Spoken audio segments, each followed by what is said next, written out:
8 800 തീർത്ഥം തിരഞ്ഞാലും കിട്ടുവാനാവാത്ത രത്നമല്ലേ. പാരിനു പൊൽക്കതിരും കണിയും കൊണ്ട് ചേരിൽ വിരിഞ്ഞൊരു പത്മമല്ലേ. നീ ചേരിൽ വിരിഞ്ഞൊരു പത്മമല്ലേ. പാരിനു പൊൽക്കതിരും കണിയും കൊണ്ട് ചേരിൽ വിരിഞ്ഞൊരു പത്മമല്ലേ. നീ ചേരിൽ വിരിഞ്ഞൊരു പത്മമല്ലേ.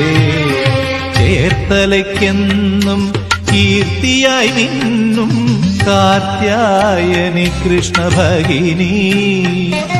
എന്നകക്കാമ്പിൻ പൊന്നണിക്കൊമ്പിൽ എന്നു മുഞ്ഞാലാടുമമ്പേ. നീ എന്നു